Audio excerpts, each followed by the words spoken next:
Waiting list जारी करना या सेकंड मेरिट लिस्ट जारी करना ये बीपीएससी नहीं कर सकती अपने मन से, जब तक कि बिहार सरकार ना कहे। तो यहाँ पे तो अब खेला हो गया ना, बीपीएससी कहेगी कि बिहार सरकार कहेगी तब करेंगे, बिहार सरकार कहेगी कि बीपीएससी ने जो मेरिट लिस्ट जारी किया उसका हम काउंसलिंग करवा रहे हैं, उसका काउंसलिंग करवा दिए, तो ऐसे नहीं चलेगा ना। बीपीएससी बिहार सरकार का ही अंग है ना। तो नीतीश कुमार जी इसमें हस्तक्षेप करें और सेकंड मेरिट लिस्ट जारी करवाएं। जब काउंसलिंग खत्म हो जाएगा तो पता चल जाएगा ना कि कितना सीट खाली रहा, उतने पे हमारा ये सीधा मांग है कि आप 1,22,000 को अगर योग्य हैं वो, तो हम ये नहीं कह रहे हैं कि फेल वाले को दे दीजिए, अगर योग्यता रखते हैं, योग्य है, इस परीक्षा में पास कर रहे हैं तो उनको नौकरी दीजिए 1,22,000 को। अगर सीट खाली रहते हुए योग्य अभ्यर्थी अगर बाहर हो जाए तो ये अच्छी बात नहीं है ना। धन्यवाद नीतीश कुमार जी को दिए थे जब वैकेंसी निकली थी। नियोजित शिक्षक को आप राज्यकर्मी का दर्जा दे रहे हैं, घोषणा कर चुके हैं। नियोजित शिक्षक भी इसमें 15-20 हज़ार पास किए हैं, तो उनके जगह पे आपको नए अभ्यर्थी को मौका देना चाहिए ना। पहले ही आपको स्पष्ट कर देना चाहिए कि नियोजित शिक्षक को जब दे रहे हैं तो इस बहाली में वो शामिल नहीं हो। जो अभी जो सीटेट फेल है, बीएड का किसी का रिजल्ट नहीं आया, डीएलएड का रिजल्ट नहीं आया या फेल कर गया, तो वो लोग काउंसलिंग में तो बाहर हो जाएंगे, तो उनके जगह पे तो नए अभ्यर्थी को मौका मिलना चाहिए था ना। तो आपने क्यों रिजल्ट जारी कर दिया बगैर सीटेट बीएड डीएलएड का डिग्री अपलोड करवाए हुए? बीपीएससी ने शिक्षक भर्ती का रिजल्ट जारी कर दिया है। 2 नवंबर को जो है इसका नियुक्ति पत्र भी बंटने वाला है। पूर्व में आपने देखा शिक्षक अभ्यर्थियों के द्वारा कितनी नाराज़गी प्रकट की जा रही थी। रिजल्ट निकलने के बाद भी शिक्षक अभ्यर्थी नाराज़ हैं। अब काहे नाराज़ हैं, इसके लिए बात करने के लिए हमारे साथ शिक्षक छात्र नेता हैं दिलीप कुमार जी। काहे नाराज़ चल रहे हैं? देखिए, सबसे पहले तो हम धन्यवाद नीतीश कुमार जी को दिए थे जब वैकेंसी निकली थी, और जब परीक्षा इतने अच्छे से हो गई तो नीतीश कुमार जी के साथ साथ हमने बीपीएससी चेयरमैन सर को भी धन्यवाद दिया। और खूब तारीफ, हम हर जगह तारीफ कर रहे थे, आज भी तारीफ कर रहे हैं। परीक्षा बहुत अच्छे से हुआ, रिजल्ट भी आया है, और रिजल्ट में गड़बड़ी की बात हमको अभी तक नहीं नज़र आई है, धांधली सेटिंग की बात नज़र नहीं आई है। लेकिन हाँ, जो बात पहले कही गई थी कि एक अभ्यर्थी का एक ही जगह रिजल्ट होगा, यानी कि 3 तरह की वैकेंसी है ना, 11, 12 माने प्राइमरी, माध्यमिक, उच्च माध्यमिक, तो एक अभ्यर्थी का एक ही जगह रिजल्ट रहेगा। तो इसी आधार पे अभ्यर्थियों ने मांग किया, हमने भी उनके मांग का समर्थन किया कि अपियरिंग में मौका दिया जाए, CTET appearing, BEd appearing, DElEd appearing. मौका भी मिला, सरकार ने दिया, धन्यवाद दिए। उस समय भी ये बात थी कि जब रिजल्ट आएगा तो उससे पहले सारा डॉक्यूमेंट्स अपलोड करना पड़ेगा, चाहे वो बीएड हो, डीएलएड हो या फिर सीटेट हो, लेकिन अपलोड नहीं कराया गया और रिजल्ट जारी कर दिया गया। इसमें क्या हुआ, एक अभ्यर्थी का 2-2 जगह रिजल्ट है। अभी 9-10 का आएगा, उसमें भी बहुत सारे लोग का रिजल्ट होगा, तो यानी कि एक अभ्यर्थी का 3-3 जगह रिजल्ट हो जाएगा। ऐसे हज़ारों अभ्यर्थी है, तो ऐसी परिस्थिति में कोई एक ही जगह ना वो ज्वाइन करेगा, तो बाकी 2 जगह खाली हो जाएगा, वो सीट खाली हो जाएगा। नियोजित शिक्षक को आप राज्यकर्मी का दर्जा दे रहे हैं, घोषणा कर चुके हैं। नियोजित शिक्षक भी इसमें 15-20 हज़ार पास किए हैं, तो उनके जगह पे आपको नए अभ्यर्थी को मौका देना चाहिए ना। पहले ही आपको स्पष्ट कर देना चाहिए कि नियोजित शिक्षक को जब दे रहे हैं तो इस बहाली में वो शामिल नहीं हो। जो अभ्यर्थी नियोजित शिक्षक नहीं होना चाहते, उनका इसमें रिजल्ट आप नहीं देते, रोक देते, उनके जगह नया को मौका मिलता। तो मेरा अभी मांग है, आपने रिजल्ट जारी कर दिया, अभी जो सीटेट फेल है, बीएड का किसी का रिजल्ट नहीं आया, डीएलएड का रिजल्ट नहीं आया या फेल कर गया, तो वो लोग काउंसलिंग में तो बाहर हो जाएंगे, तो उनके जगह पे तो नए अभ्यर्थी को मौका मिलना चाहिए था ना। तो आपने क्यों रिजल्ट जारी कर दिया बगैर सीटेट बीएड डीएलएड का डिग्री अपलोड करवाए हुए? आपको पहले करवा लेना चाहिए ना, तब बीपीएससी ने ये गलती किया है। और अपने चेयरमैन सर ने भी कहा था, विज्ञापन जब आया था उस समय भी, और विज्ञापन में भी था कि एक अभ्यर्थी का एक जगह रिजल्ट होगा, तो अभी क्यों 2-2, 3-3 जगह रिजल्ट हो गया? पहले ये होना चाहिए था, 11, 12 का रिजल्ट जारी करते, उसका काउंसलिंग करवा लेते, जो फाइनली सेलेक्ट हो जाते उसके बाद 9, 10 का रिजल्ट जारी करते, और जो 11, 12 में सेलेक्ट हो जाते उनको 9, 10 में रिजल्ट उनका नहीं देते, ताकि सीट खाली नहीं जाता।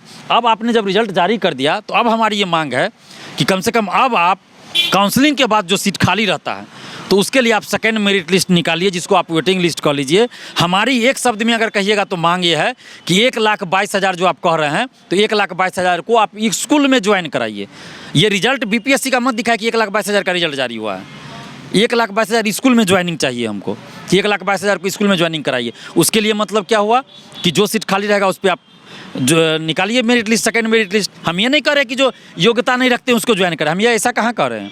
ये प्राइमरी में ज़्यादा सीट खाली रह जाएगा, क्यों? क्योंकि प्राइमरी में जिनका सिलेक्शन है, अगर 9, 10 में भी उनका सिलेक्शन हो गया, 11, 12 में भी होगा, तो वो लोग उसमें चले जाएंगे, तो प्राइमरी में सीट ज़्यादा खाली रहेगा। तो धैर्य रखिए, वो तो कह रहे हैं कि दर्द हम दे रहे हैं तो दवा भी हम ही देंगे। ये अतुल प्रसाद जी ने सीधा ये कहा है, वो तो बीएड वाले के मामले में कहा है ना, कि जिन्होंने दर्द दिया है दवा भी वही देंगे, तो सुप्रीम कोर्ट पे जज पे चले गए, तो उनका अलग चीज़ है। ये वेटिंग लिस्ट जारी करना या सेकंड मेरिट लिस्ट जारी करना, ये बीपीएससी नहीं कर सकती अपने मन से, जब तक कि बिहार सरकार ना कहे। तो यहाँ पे तो अब खेला हो गया ना। बीपीएससी कहेगी कि बिहार सरकार कहेगी तब करेंगे, बिहार सरकार कहेगी कि बीपीएससी ने जो मेरिट लिस्ट जारी किया उसका हम काउंसलिंग करवा रहे हैं, उसका काउंसलिंग करवा दिए, तो ऐसे नहीं चलेगा ना। बीपीएससी बिहार सरकार का ही अंग है ना। तो नीतीश कुमार जी इसमें हस्तक्षेप करें और सेकेंड मेरिट लिस्ट जारी करवाएं। जब काउंसलिंग खत्म हो जाएगा तो पता चल जाएगा ना कि कितना सीट खाली रहा, उतने पे। हमारा ये सीधा मांग है कि आप 1,22,000 को, अगर योग्य हैं वो, तो हम ये नहीं कह रहे हैं कि फेल वाले को दे दीजिए, अगर योग्यता रखते हैं, योग्य है, इस परीक्षा में पास कर रहे हैं, तो उनको नौकरी दीजिए 1,22,000 को। अगर सीट खाली रहते हुए योग्य अभ्यर्थी अगर बाहर हो जाए तो ये अच्छी बात नहीं है ना। दूसरी तरफ आप देखिए 11 फिर तो नया बहाली निकल ही रहा है 1,10,000। नहीं तो फिर बहाली का मतलब क्या हुआ? आप बहाली जितना निकाल रहे हैं उतना अभ्यर्थी को आप लीजिएगा ना, अगर वो योग्यता रखते हैं तो। नहीं तो फिर तो कभी बहाली पूरा ही नहीं होगा। आप बहाली निकालिएगा अगली बार, फिर उस बार भी सीट खाली रह जाएगा, फिर उसमें भी तो यही चलेगा ना, उसमें भी सीट खाली रह जाएगा। अब वो कहेंगे कि थोड़ा सा धैर्य रखिए, प्रक्रिया पूरी होने दीजिए, नियुक्ति पत्र बंटने दीजिए। हम में मांग कर रहे हैं, हम भी तो वही कर रहे हैं, नियुक्ति पत्र बंटने के बाद ही आप कीजिए ना, कोई दिक्कत नहीं, लेकिन आप कीजिए, आप कीजिए। नहीं तो फिर इतनी हड़बड़ी क्यों है? आप 10 नवंबर 20 नवंबर को भी नियुक्ति पत्र बांट सकते थे ना। 5 दिन 10 दिन बीपीएससी को समय देते, आराम से रिजल्ट जारी होता, 11-12 का रिजल्ट जारी होता, उसका काउंसलिंग हो जाता, फिर 9-10 का होता, इस तरह से होता तो सीट खाली नहीं जाता। तो आप इतना हड़बड़ाहट क्यों दिखा रहे हैं? 2 नवंबर को ही देना है। 2 नवंबर को गांधी जयंती है क्या, या स्वतंत्रता दिवस है क्या है 2 नवंबर को? कुछ होगा, या 2 नवंबर के बाद आपको विधानसभा भंग करके चुनाव लड़ना है, लोकसभा विधानसभा 7 चुनाव लड़ना है? कहीं ऐसा तो मन में नहीं चल रहा है गठबंधन बदल के? अगर ऐसा है तो आप जो करना है राजनीतिक रूप से कीजिए, उसमें हम लोग कुछ नहीं करें, लेकिन अभ्यर्थी को बीच में क्यों पीसा जा रहा है? आप राजनीतिक फायदे के लिए अभ्यर्थी को मत पीसिए ना। आप बहाली निकाले, धन्यवाद दिए, हर जगह तारीफ करते हैं। आप परीक्षा अच्छा से कंडक्ट करवाए, हर जगह तारीफ करते, लेकिन जहाँ आप गलत कीजिएगा तो वहाँ आपको विरोध भी झेलना पड़ेगा। हम अभी देख रहे हैं कि कुछ विद्यार्थी लाइन में लगे हुए हैं, कह रहे हैं कि हमारा जो है नहीं आया है नाम, जबकि हम लिस्ट में थे। लिस्ट में वो तो कट ऑफ जारी होगा तब पता चलेगा, अभी तो कट ऑफ और मार्क्स जारी नहीं हुआ है। जैसे अभी अभ्यर्थी अंदाज़ा लगा रहे हैं, चूँकि OMR तो जारी कर दिया गया था, क्वेश्चन भी इसमें लाने का रहता है, आंसर की जारी हो जाता है, पता चल जाता है कितना मार्क्स आया। तो अब जब आपको कट ऑफ जारी होगा, सबका मार्क्स जारी होगा, उसके बाद ये पता चलेगा कि जिनका कट ऑफ से ज़्यादा है तो उनका सिलेक्शन अगर नहीं हुआ है तब गड़बड़ी की बात आएगी सामने। अभी तो नहीं कह सकते हैं, गड़बड़ी नहीं है इसमें। अभी तक नहीं मेरे सामने आया है। अगर आएगा तो ज़रूर बोलेंगे, अगर आएगा तो ज़रूर बोलेंगे। आपकी मांग क्या है, मतलब एक शब्द में निचोड़ बताइए। हमारी मांग नीतीश कुमार जी से हाथ जोड़कर विनती है कि आप वो एक अभ्यर्थी एक रिजल्ट जो विज्ञापन में था उस पर कायम रहिए, और जितना सीट काउंसलिंग के बाद खाली रहता है उस पर आप सेकेंड मेरिट लिस्ट कह लीजिए या वेटिंग लिस्ट कह लीजिए, आप निकालिए। 1,22,000 कुछ जो दिखा रहे हैं कि रिजल्ट आया है, तो आप स्कूल में 1,22,000 को ज्वाइन कराइए। आपको सेकेंड मेरिट लिस्ट निकालना पड़े, निकालिए। जो योग्यता रखते हैं उनके लिए हम करें, ऐसा नहीं करें कि जो फेल कर रहे हैं उनको पास कर दे, ऐसा हम थोड़े करें। जो योग्यता रखते हैं उनको आप मौका दीजिए।